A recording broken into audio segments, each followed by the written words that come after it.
ಅನಂತಕುಮಾರ್ ಹೆಗಡೆಯವರು ಸಕ್ರಿಯ ರಾಜಕಾರಣಕ್ಕೆ ರೀ ಎಂಟ್ರಿಯನ್ನ ಕೊಡುವ ಎಲ್ಲ ಲಕ್ಷಣಗಳು ಕಾಣ್ತಿದೆ. ಅಂದ್ರೆ ಅಂಥದ್ದೊಂದು ದೊಡ್ಡ ಚರ್ಚೆ ಆಗ್ತಿದೆ. ಕೆಲವು ವರ್ಷಗಳಿಂದ ಸಕ್ರಿಯವಾದಂಥ ರಾಜಕೀಯ ಮತ್ತು ಬಿಜೆಪಿಯ ಸಂಘಟನಾ ಚಟುವಟಿಕೆಗಳಿಂದ ಒಂದು ಹೆಜ್ಜೆ ದೂರ ಉಳಿದಿದ್ರು. ಇದೀಗ ಎರಡನೆಯ ಇನ್ನಿಂಗ್ಸ್ ಅನ್ನ ಆರಂಭ ಮಾಡೋದಕ್ಕೆ ಸಜ್ಜಾದಂತ ಕಾಣಿಸ್ತಿದೆ.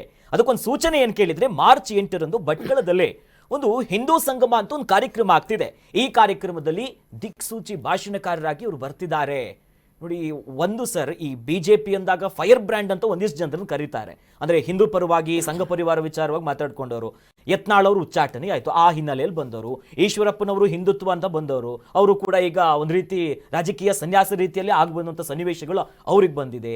ಇತ್ತ ಇವರನ್ನು ಕೂಡ ಹಂಗೆ ಕರೀತಾ ಇದ್ರು. ಈಗ ವಾಪಸ್ ಈಗ ಒಂದು ಸೂಚನೆ, ಭಟ್ಕಳ ಇವರಿಗೆ ಫೈರ್ ಬ್ರ್ಯಾಂಡ್ ಅಂತ ಗುರುತಿಸ್ಕೊಳ್ಳೋದಕ್ಕೆ ಈ ಹಿಂದೆ 90ರ ದಶಕದಾದಂಥ ಘಟನೆ ಇತ್ತು. ವಾಪಸ್ ಎಂಟ್ರಿ ಇದು ಎಷ್ಟರ ಮಟ್ಟಿಗೆ ಬಿಜೆಪಿ ವಲಯದಲ್ಲೇ ಚರ್ಚೆ ಆಗ್ಬೋದು ಅಂತ?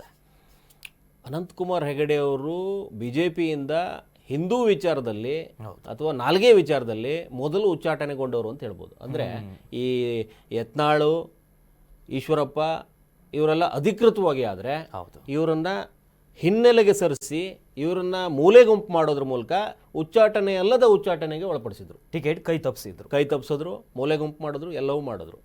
ಆಮೇಲೆ ಅವರ ದೇಹ ಪರಿಸ್ಥಿತಿನೂ ಅವರಿಗೆ ಕೈಕೊಡು, ಆರೋಗ್ಯ ಸಮಸ್ಯೆ. ಅದರಿಂದ ಅವರು ಒಂದಷ್ಟು ಹಿನ್ನೆಲೆಗೆ ಹೋದರು.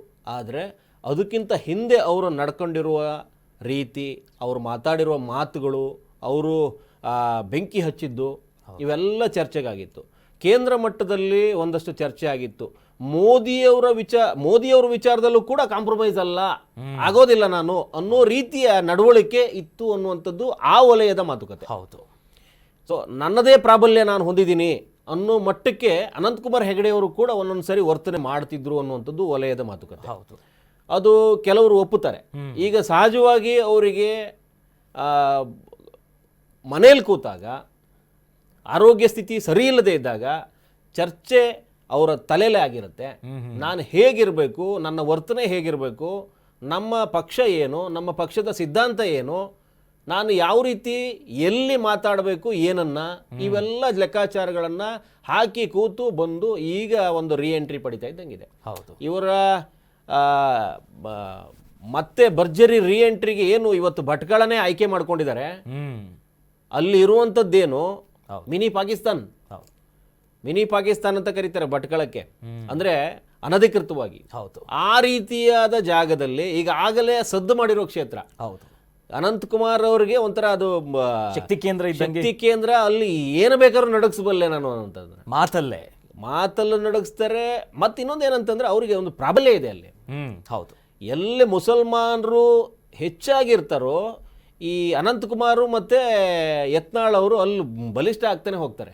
ಯಾಕಂದ್ರೆ ಅವರು ಡೋಂಟ್ ಕೇರ್ ಮನಸ್ಥಿತಿ. ಈ ಎರಡು ಮಾತ್ರ, ಮಿಕ್ಕಿದವೆಲ್ಲವೂ ಬೇರೆ ಬೇರೆ ಎಲ್ಲದಕ್ಕೂ ಹೋಗ್ತಾರೆ ಇವರು. ಆದ್ರೆ ಈ ಎರಡು ಮನಸ್ಥಿತಿಗಳು ಸ್ವಲ್ಪ ಪ್ರಮಾಣದಲ್ಲಿ ಸಿಟಿ ರವಿಗಿದೆ.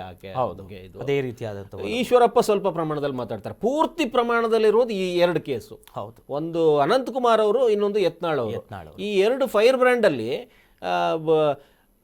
ಯತ್ನಾಳ್ ಅವರನ್ನ ಒಂದಷ್ಟು ಲೆಕ್ಕಾಚಾರದಲ್ಲಿ ಅವರನ್ನು ಬದಿಗಿಡಲಾಯಿತು.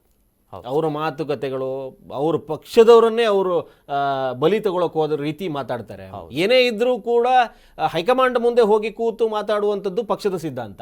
ಆ ಸಿದ್ಧಾಂತವನ್ನ ಬದಿಗೊತ್ತಿ ನಿಮ್ಮ ನಾಲ್ಗೆಗೆ ನೀವು ಒತ್ತು ಕೊಟ್ರಿ, ನೀವು ಇವತ್ತು ಮನೇಲಿದ್ದೀರಿ. ನೀವೇ ಸ್ವಂತ ಪಕ್ಷ ಕಟ್ತೀರಿ ಅನ್ನುವಂಥ ರೂಮರ್ಸ್ ಬಂತು. ಸಾಧ್ಯ ಇಲ್ಲ. ಹೆಮ್ಮರ ಯಡಿಯೂರಪ್ಪ ಅವರಿಗೆ ಕೆಜೆಪಿ ಕಟ್ಟಿ ಬಿಜೆಪಿ ಮುಂದೆ ನಿಂತ್ಕೊಳ್ಳೋಕ್ಕಾಗಿಲ್ಲ. ಒಂದಷ್ಟು ಮತ ಬ್ಯಾಂಕನ್ನು ಹೊಡಿತಾರೆ ಬಿಟ್ರೆ ಆ ರೀತಿ ಪ್ರಾಬಲ್ಯವನ್ನ, ಆ ರೀತಿ ಮಾಸ್ ಮತಗಳನ್ನ ಎತ್ಕೊಂಡು ಬರುವಷ್ಟು ಶಕ್ತಿ ಯತ್ನಾಳ್ಗಿಲ್ಲ. ಇಲ್ವೇ ಇಲ್ಲ. ಆದರೆ ಬಿಜೆಪಿ ಜೊತೆ ಯತ್ನಾಳ್ ಗುರುತಿಸ್ಕೊಂಡು ಪ್ರಭಾವಿ ನಾಯಕನಾಗಿ ಬೆಳೆಯುವ ಶಕ್ತಿ ಇತ್ತು. ಹೌದು. ಅದೊಂದು ನಿಟ್ಟಲ್ಲಿ ಅವರನ್ನ ಬದಿಗೊರಿಸಿದ್ದಾರೆ. ಮತ್ತೆ ಅವರು ಗರ್ವಾಪ್ಸಿ ಆಗುತ್ತೆ, ಅದು ಆಗಲೇಬೇಕು. ಬಿಜೆಪಿ ಸಿದ್ಧಾಂತಕ್ಕೆ ಯತ್ನಾಳ್ ಅಂತವ್ರು ಬೇಕು, ಅನಿವಾರ್ಯ. ಕೆಲವರು ಬೇಡ, ಅವರನ್ನು ಬದಿಗೊತ್ತಿ ಯತ್ನಾಳ್ ಅಂತವ್ರನ್ನ ಗರ್ವಾಪಸಿ ಮಾಡಲೇಬೇಕು, ಮಾಡ್ತಾರೆ. ಅದೇ ರೀತಿ ನಿಟ್ಟಲ್ಲಿ ಅನಂತಕುಮಾರ್ ಹೆಗಡೆ ಅವರಿಗೆ ಇವತ್ತು ರೀ ಎಂಟ್ರಿಗೆ ಒಂದು ಅವಕಾಶ ಕೊಟ್ಟಿದ್ದಾರೋ ಅಥವಾ ಕೊಡ್ತಾರೋ ಅನ್ನುವಂಥ ಮಟ್ಟಲ್ಲಿ ಆಗ್ತಾ ಇರುವಂಥ ಚರ್ಚೆ.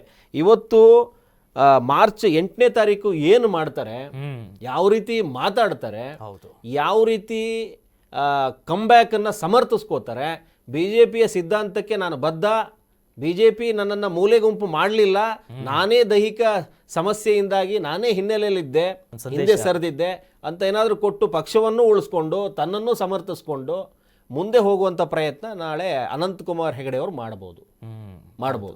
ಆದರೆ ಇಲ್ಲೂ ಒಂದು ವಿಚಾರ ಈಗಲೇ ನಾವು ಹೇಳುವಂಥದ್ದು, ಹಿಂದಿನ ಅನಂತಕುಮಾರ್ ಅವ್ರನ್ನ ನೋಡೋದಕ್ಕೆ ಸಾಧ್ಯ ಆಗುತ್ತಾ?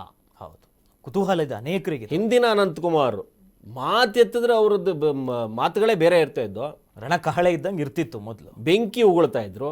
ಅವೆಲ್ಲ ಮತ್ತೆ ಸಾಧ್ಯನಾ? BJP ಇಲ್ಲಿವರೆಗೆ ಅವರಿಗೆ ಅಂಕುಶ ಹಾಕೋದಕ್ಕೆ ಮಾಡದ ಪ್ರಯತ್ನದಲ್ಲಿ ಏನೇನು ಬುದ್ಧಿವಾದ ಹೇಳಿರುತ್ತೆ, ಹೈಕಮಾಂಡ್ ಏನಾದ್ರು ಕರ್ಸ್ಕೊಂಡು ಚರ್ಚೆ ಮಾಡಿತ್ತಾ? ಇವೆಲ್ಲ ಚರ್ಚೆ ಆಗಿ ಆ ಹಳೆಯ ಅನಂತಕುಮಾರೇ ಮತ್ತೆ ಇನ್ನೊಂದು ಮಾಸ್ ಲುಕ್ನಲ್ಲಿ ಬರ್ತಾರಾ, ಅಥವಾ ಹೊಸ ಅನಂತಕುಮಾರಲ್ಲಿ ಬೇರೆ ಬದಲಾವಣೆಗಳಿದಾವ? BJPಗೆ ಅದರಿಂದ ಲಾಭ ನಷ್ಟಗಳೇನು, ಅನಂತಕುಮಾರ್ಗೆ ವೈಯಕ್ತಿಕವಾಗಿ ಅದರಿಂದ ಲಾಭ ನಷ್ಟಗಳೇನು? ಇವೆಲ್ಲ ಭಟ್ಕಳದ ಹಿಂದೂ ಸಂಗಮ ಅಲ್ವಾ, ಹಿಂದೂ ಸಂಗಮ ಕಾರ್ಯಕ್ರಮ ಸಾಕ್ಷಿ ಆಗತ್ತೆ. ತುಂಬಾ ದೊಡ್ಡ ಮಟ್ಟದ ಜನಜಾತ್ರೆ ಆಗತ್ತೆ ಅವತ್ತು. ಯಾಕಂದ್ರೆ ಅನಂತಕುಮಾರ್ ಹೆಗಡೆಗೆ BJP ಹೊರತಾಗಿಯೂ ಒಂದಷ್ಟು ಅಭಿಮಾನಿ ಬಳಗ ಇದೆ. ಅವರನ್ನ ಸಮರ್ಥಿಸ್ಕೊಳ್ಳುವಂತ ಹಿಂದೂ ಹುಡುಗರು ಅವರ ಜೊತೆ ಇದ್ದಾರೆ. ಆಮೇಲೆ ಅನಂತಕುಮಾರ್ ಹೆಗಡೆ ಅವರನ್ನ ತುಂಬಾ ದೊಡ್ಡ ಮಟ್ಟದಲ್ಲಿ ನೋಡಬೇಕು ಅನ್ನುವಂಥ ಒಂದು ಸಮುದಾಯ ಇದೆ. ಒಂದು ಸಮುದಾಯ ಇದೆ, ಪಾಂಡಿತ್ಯ ಇದೆ, ಬೇರೆಯವ್ರ ರೀತಿ ಸುಮ್ಮನೆ ಮಾತಾಡುವಂಥದ್ದಲ್ಲ, ಪಾಂಡಿತ್ಯ ಇದೆ, ವಿಚಾರ ಇದೆ. ಒಂದಷ್ಟು ನಾಲಿಗೆಯಲ್ಲಿ ಹಿಡಿತ ಸಾಧಿಸಿದ್ರೆ ತುಂಬ ದೊಡ್ಡ ಮಟ್ಟದ BJPಗೆ ಸದ್ಯದ ಅನಿವಾರ್ಯತೆಗೆ ಅನಂತಕುಮಾರ್ ಹೆಗಡೆ ಸೂಕ್ತ ವ್ಯಕ್ತಿ. ಹೌದು, ಯಾಕಂತಂದ್ರೆ ಆ ಥರದ ಸಿದ್ಧಾಂತ, ಆ ಥರ ಇರುವಂಥವ್ರ ಸಂಖ್ಯೆ ಕಡಿಮೆ ಆಗ್ತಿದೆ. ಆ ಸಮಯಕ್ಕೆ ರಾಜಕೀಯಕ್ಕೆ ಬರ್ತಾ ಇರೋದ್ರಿಂದ ಇದು ಸರಿಯಾದ ಸಮಯ. ತಗೊಂಡು ಬಂದು ಏನಾದ್ರು ನಿಲ್ಲಿಸ್ಕೊಂಡು ಮತ್ತೆ ಪ್ರತಿಷ್ಠಾಪಿಸಿದ್ರೆ ಈಗಿರುವ ಕೆಲ ಬೊಂಬಡಿ ನಾಯಕರೇನಿದ್ದಾರೆ ಅವರಿಗೆಲ್ಲ ಒಂದು ಭಯ ಹತ್ಕೋದು. ಹಿಂದೂ ಸಂಗಮ ಮಾರ್ಚ್ 8ಕ್ಕೆ ಅಂತಂದಾಗ ಬಿತ್ತಲ್ಲಪ್ಪ ನಮಗೆ ಬೆಂಕಿ ಏನಾತ್ರ. ಈಗ BJPಯಲ್ಲೇ ಈಗ ಮಾತುಕತೆ ಹಾಕೊಂಡು ಕೂತವ್ರಿಗೆ ಈಗ ಇವ್ನು ಮತ್ತೆ ಬಂದ್ಬಿಟ್ನಲ್ಲ ಅನ್ನೋ ರೀತಿಯಲ್ಲಿ ಒಂದಷ್ಟು ಚರ್ಚೆಗಳಾಗತ್ತೆ. ಆ ನಂತರದ ದಿನ ಹೆಂಗಿರುತ್ತೆ ಅನ್ನುವಂಥದ್ದನ್ನ ಮತ್ತೆ ನಾವು ಅನಂತಕುಮಾರ್ ಹೆಗಡೆ ಅವ್ರು ನೋಡೋ ಪ್ರಯತ್ನ ಮಾಡ್ಬೇಕು. ಯಾಕಂದ್ರೆ MP ಆಗಿ ಇದ್ದಾಗ ಒಂದಷ್ಟು ಕೇಂದ್ರ ಮಟ್ಟದಲ್ಲೇ ಮಾತುಕತೆ, ದೇಶದ ವಿಚಾರ ಮಾತುಕತೆ, ಸಂಸದರಾದಂಥವರು. ಈಗ ರಾಜ್ಯ ರಾಜಕೀಯಕ್ಕೆ ಎಂಟ್ರಿ ಆಗಿ ಯಾವ ರೀತಿಯ ನಡವಳಿಕೆ ಇರುತ್ತೆ, ಯಾವ ರೀತಿಯ ಸಿದ್ಧಾಂತಕ್ಕೆ ಬದ್ಧವಾಗಿ ಮಾತುಕತೆ ಮುಂದುವರಿಯುತ್ತೆ ಅನ್ನುವಂಥದ್ದನ್ನು ನೋಡಬೇಕು. ಎಕ್ಸಾಕ್ಟ್ಲಿ. ಅಂದ್ರೆ ಅನಂತಕುಮಾರ್ ಹೆಗಡೆ ಅವರ 2.0ಗೆ ಈಗ ಜನ ಕಾಯ್ತಿದ್ದಾರೆ. ನೋಡೋಣ ಯಾವ ರೀತಿಯಾಗಿ ಭಾಷಣ ಕಾರ್ಯಕ್ರಮಗಳು ಹೋಗುತ್ತೆ ಅನ್ನೋದನ್ನ.